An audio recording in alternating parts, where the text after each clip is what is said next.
বন্ধুরা, এই বিজ্ঞপ্তির মাধ্যমে ফ্যামিলি কোটার এস্টাবলিশমেন্ট গ্রুপ ডি যেমন পিয়ন, ওয়ার্ডালি এবং গার্ড পদে কর্মী নিয়োগ করা হচ্ছে। এখানে মোট শূন্যপদ রয়েছে 4টি, যার মধ্যে 3টি আনরিজার্ভ ক্যাটাগরির জন্য অর্থাৎ ইউআর এর জন্য এবং একটি রয়েছে এসসি ক্যাটাগরির জন্য সংরক্ষিত। এবার আসি বেতনের বিষয়ে। এখানে পে ম্যাট্রিক লেভেল 1 অনুযায়ী এন্ট্রি লেভেলের 75% অর্থাৎ প্রতি মাসে 12,000 টাকা করে দেওয়া হবে, যা পরবর্তীতে সরকারি নিয়ম অনুযায়ী সংশোধনযোগ্য।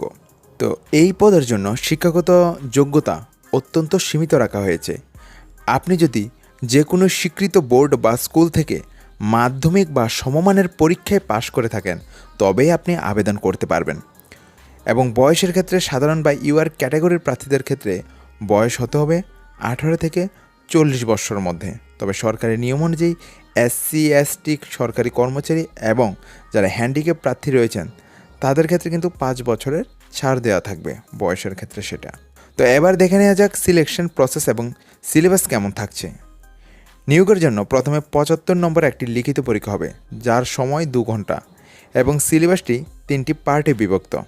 পার্ট 1-এ থাকবে 25 নম্বর বাংলা চিঠি লিখন, যেখানে আপনার ভাষা ও ভাব প্রকাশের দক্ষতা দেখা হবে।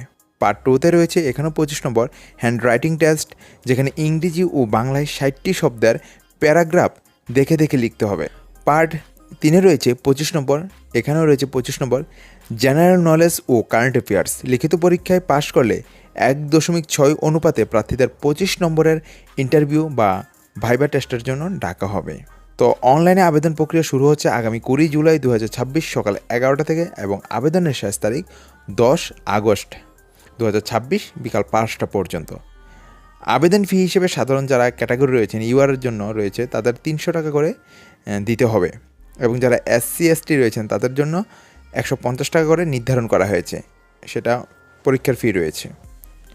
তো এই ফি ডেবিট কার্ড, ক্রেডিট কার্ড বা আপনি নেট ব্যাঙ্কিংয়ের মাধ্যমে বা ইউপিআইয়ের মাধ্যমে কিন্তু আপনি অনলাইন পোর্টাল থেকে জমা দিতে পারবেন। তো আবেদন করার জন্য আপনাদের ত্রিপুরা হাইকোর্টের অফিসিয়ালি ওয়েবসাইটে যাবেন, তারপর যে রিক্রুটমেন্ট ট্যাবে ক্লিক করে ফর্মটি ফিল আপ করতে হবে। কোনো অফলাইন বা হার্ড কপি কিন্তু জমা নেওয়া হবে না। আর যারা যারা ইতিমধ্যেই কোনো সরকারি চাকরিতে আছেন তারা অবশ্যই নিয়োগকর্তার থেকে এনওসি সংগ্রহ করে রাখবেন। ভিডিওটি ইনফরমেটিভ মনে হলে লাইক এবং শেয়ার করুন। ত্রিপুরা পুলিশ এসপিও এবং স্পেশাল এক্সিকিউটিভ এবং রাজ্যের প্রতিটি সরকারি চাকরির দ্রুত এবং বিশ্বস্ত আপডেট পেতে আমাদের ত্রিপুরা এসপিও ব্লগ চ্যানেলটিকে এখনই সাবস্ক্রাইব করে রাখুন। দেখা হচ্ছে পরের ভিডিওতে। ধন্যবাদ। জয় হিন্দ, জয় ভারত।